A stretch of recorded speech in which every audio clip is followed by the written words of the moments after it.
시절 아버지한테 받은 상처로 인해 주위 사람들을 힘들게 하고 특히 아내를 힘들게 하는 시한폭탄처럼 살았습니다. 그러던 제가 부활하신 예수님을 만나 변화된 삶을 간증하려고 합니다. 저는 시골에 신라매 중 셋째로 태어났는데요. 유년 시절 아버지한테 많이 맞고 자랐습니다. 아버지는 다른 형제들한테는 안 그러고 저만 혼내고 때렸어요. 조금이라도 아버지 마음에 안 들면 닥치는 데 때렸어요. 밥을 먹으면서 밥그릇에 수저소리 난다고 혼나고, 어리다 보니 시골 밥상이 너무 높아서 무릎을 꿇고 먹으면 양반다리 하지 않고 먹는다고 혼나고, 문지방 받고 들어온다고 혼나고, 공부 못한다고 혼나고, 아버지 앞에서 저는 늘 고양이 앞에 쥐가 탔고 아버지와 함께 있는 것이 무섭고 싫었습니다. 밤 늦은 시간에 몰래 집에 들어가 할아버지 방에 들어가 잔 적이 많았고요. 일가 친척이 모인 자리에서 사촌들은 시끄럽게 떠들고 뛰어다녀도 아무 말 안 하고 저만 혼내니까 아버지가 친아버지가 아닌가 하는 생각이 들었습니다.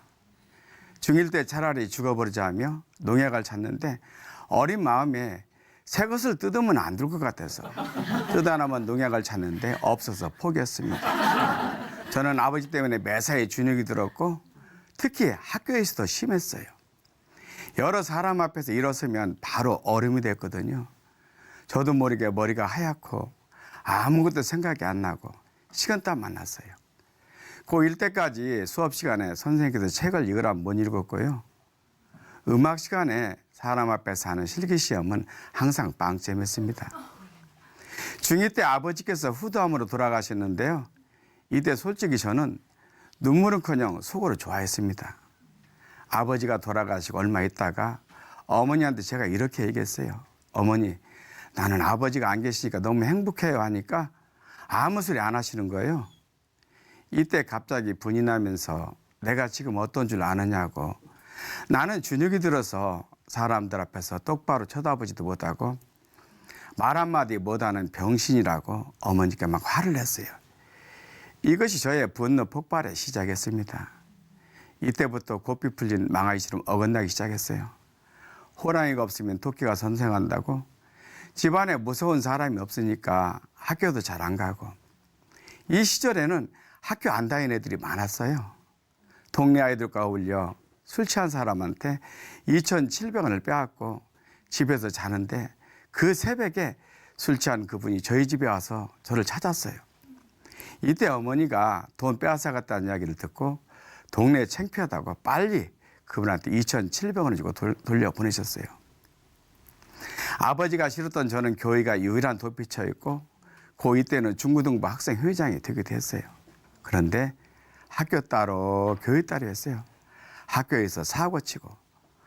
그래도 토요일은 중고등부 학생회를 진행하고 예배 끝나면 총무하고 몇 명이 모여서 헌금 계산하고 얼마는 남겨서 뽀빠이 사 먹고 동네 복숭아밭에서 복숭아 따다가 교회 옥상에다 숨기놓게 됐어요. 이렇게 어긋나기 시작한 저는 점점 불을 많이 내는 시한폭탄 같은 사람이 됐어요. 특히 운전할 때는 그게 다랬는데요. 누가 나를 추월하는 것을 두고 볼 수가 없었어요. 끝까지 쫓아가서 추월하고 말았죠. 아내와 싸우고 운전할 때는 과속 카메라가 있으면 일부러 속도를 더 올려버렸어요. 교통딱지 많이 끊으려고요.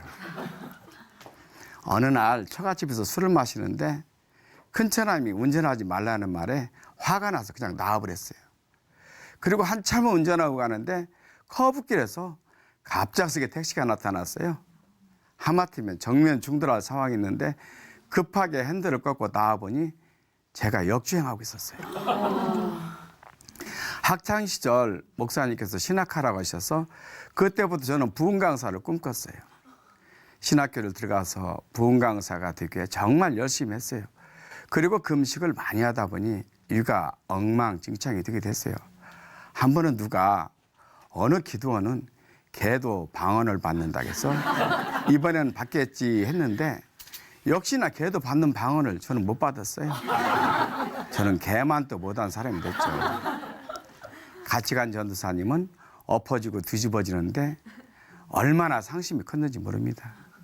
제가 신앙이 안 좋아서 그런 것 같고 정말 창피했어요. 교회에서 살다시피 하고 잠도 교회에서 자고 온갖 교회는 다 했어요. 돈을 가지고 있는 것이 죄송해서 버는 대로 헌금을 했습니다. 성경도 400구절 이상 암송했고 새벽기도도 빠져나가고 매일 참석했습니다. 열심히 하다 보니 목사님과 집사님들에게 힘을 많이 받았어요. 이렇게 열심히 하는데도 뭔가가 부족하고 갈급했어요. 그래서 신학교를 그만두고 지방교회로 옮겨가서 거기서 훈련받고 미국 가서도 훈련받고 정말 열심히 했어요. 그런데 이렇게 열심히 신앙생활 해도 제가 안 변하는 거예요. 별것도 아닌 일에 화를 내고 심지어는 말씀 교제를 하다가도 누가 틀린 말하면 그 자리에서 박살을 내고 그냥 나와버렸어요. 이런 일이 한두 번이 아닙니다. 아내는 사업 기질이 있어 그런지 통이 컸어요. 저는 꼭 필요한 것만 사는 편인데 아내는 시장에 가면 무조건 많이 사요.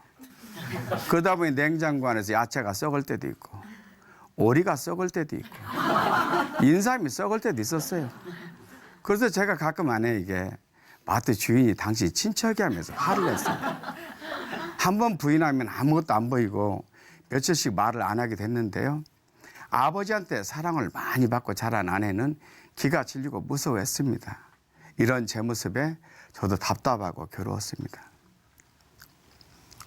어느 날 아내가 한마음교회 간증을 보고 이런 사람들이 진짜 그리스도인이다 하면서 한번 가보자겠어요. 그래서 예배를 드리게 됐는데요. 목사님 설교가 하나도 안 들렸어요. 예배 끝나고 모임이다 해서 갔는데 꼭 대학생처럼 생긴 형제가 말씀을 전하는 거예요. 갑자기 속이 뒤집어지면서 자리를 박차고 나와버렸어요. 지가 알면 얼마나 알겠나 했죠. 그리고 다시 집으로 와서 1년 동안 많은 메시지를 듣는데 한마음 교회만 빼고 들었어요. 어느 날 아는 지인으로부터 부활에 대해 들었는데요. 너무나 충격했습니다. 그래서 부활을 말하는 곳을 찾아보니 한마음교회가 날마다 부활을 선포한다고 해서 1년 만에 다시 그 대학생처럼 보이던 형제님을 만났습니다. 알고 보니 아이가 셋이나 있으셨어요. 이때부터 이 형제님이 저의 일꾼이 됐습니다. 하루 이틀 시간은 가고 나이는 작은 교회에서 제일 많이 먹고 부활은 아직 잘 모르겠고 참 난감하대요. 그렇다고 해서 제가 죽기 살기를 하느냐? 그것도 아니에요. 교회에 오면 열심히 하는 것 같고 직장에 가면 까맣게 잊어버리고 TV 앞에 있다 보면 내가 이러면 안 되는데 후회하고 이것이 반복됐습니다. 어느 날 일꾼 형제님과 식사를 하며 교제를 하는데 형제님은 미국을 안 갔다 왔는데 미국이 있다는 것을 확실히 믿는다고 했어요. 그래서 어떻게 믿느냐고 질문했어요. 일꾼은 미국에서 살다 온 사람들이 있고 또 TV를 통해서 볼 수 있기 때문에 믿는다고 했어요. 여기에 느낌이나 감정이 필요하냐고 물어보는데 필요 없다고 했습니다. 느낌이나 감정과 관계없이 확실하게 있다는 것이 믿어지더라고요. 그러면서 예수님의 부활을 봤던 베드로, 야고보, 500의 형제들, 바울에 대해서 이야기를 하셨어요. 이분들이 부활하신 예수님을 만나고 나서야 변했는데 여기에 느낌이나 감정이 필요하냐 할 때 저도 모르게 이제 알겠다 탄성이 나왔습니다. 지금까지 내가 느낌과 감정으로 부활을 접근하려고 했던 것이 알아졌습니다. 그래서 목사님께서 전능하도 믿는다 하셨구나.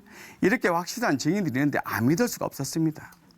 부활이라는 역사적인 사실은 부활을 본 증인들을 통해 믿을 수가 있는 거였는데 저는 예수님이 부활하셨다는 사실에 대해 아무런 느낌과 감정이 없으니 부활이 사실을 믿을 수가 없었어요.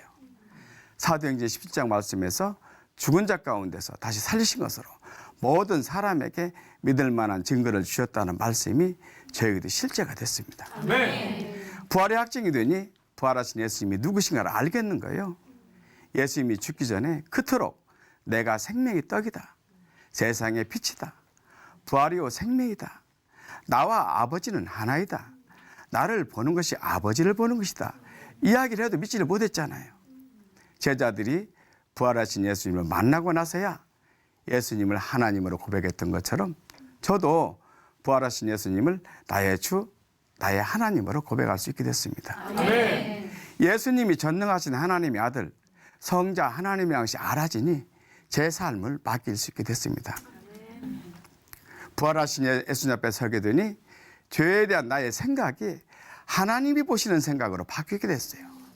그동안 저는 사소한 일에도 분을 내는 제가 싫었고 하나님도 이것 때문에 기뻐하지 않을 거라는 생각을 했었어요. 그리고 하나님 앞에 설 때에도 이렇게 분내는 나를 하나님은 용서하지 않을 거라는 생각을 했었어요. 그런데 저는 분내는 것 하나일지 몰라도 내가 주인 되어서 분내는 이 죄 때문에 예수님이 십자가에서 죽으셨다는 걸 생각하니 내가 주인인 죄가 얼마나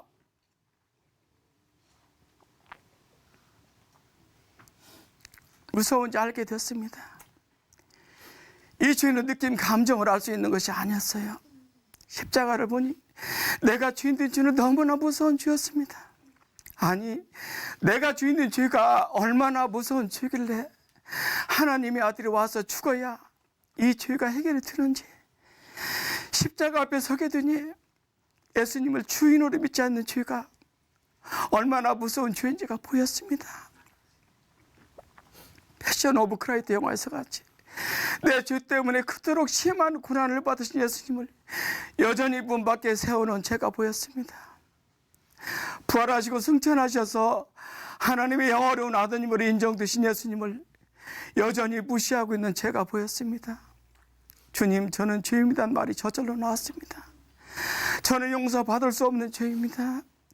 제가 당신 하나밖에 없는 아들을 업신여기고 무시하고 지옥 가야 할 마땅한 죄입니다. 그런데 하나님은 이런 저에게 회개하면 용서해 주신다는 거예요. 회개란 말이 얼마나 은혜로운 말인지 알게 됐습니다. 저는 아들을 주신 아버지 앞에 제 죄를 회개하고 예수님을 주인으로 영접하게 됐습니다. 아멘.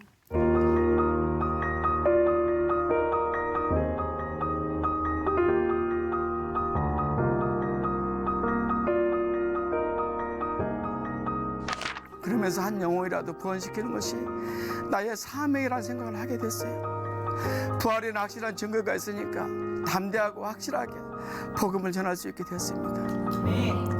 아파트 동대표 모임을 하면서 교회가 나왔는데요. 그중에 한 사람이 자기는 막연하게 믿었다 하길래 나는 확실한 증거를 가지고 믿는다고 했습니다. 증거가 있다는 말에 그분은 관심을 가졌고 저는 부활의 확실한 증거를 가지고 복음을 전했습니다. 중고등학교 될 때는 사람 앞에서 말하는 것이 어려워서 구어책도 못 읽었는데요. 지금은 사람 앞에서 말할 수 있는 사람이 되었다는 것 자체가 저에게는 기적입니다. 이제 누가 제 차를 추월해도 바쁜 일이 있어도 그러겠지 하는 마음 여유가 생겼습니다. 저희 작은 교회에 아버지로부터 받은 상처로 인해 시선 공포증이 생긴 형제가 있는데요. 저도 아버지로부터 받은 상처 때문에 그 형제의 마음이 어떤지 이해가 됐어요. 형제는 작은 교회 몸에서 힘들어할 때가 있는데 제가 곁에 앉아서 손을 꽉 잡아주면 형제의 마음이 풀어집니다. 형제의 웃는 모습을 보면 제 마음이 너무 기쁩니다. 어느 날 기도 중에 아내 생각이 나며 참 힘들었겠구나. 나같이 급한 성격을 만나서 참 힘들었겠구나 하염없이 눈물이 나왔습니다. 꼬박 하루를 울고 회개를 했습니다. 그리고 아내한테 그동안 미안했다고 용서를 빌었습니다. 이제는 아내한테 자상하게 대하는데요. 아내가 신의 등과 행복해합니다. 저는 제가 주인 되어서 평생을 분내고 원망하면서 시한폭탄처럼 살았는데요. 부활하신 예수님을 만나고 예수님이 주인 되시니 인간 관계에서 평강이 임하게 됐습니다. 저를 만나주시고 참 평강을 주신 예수님 사랑합니다. 감사합니다.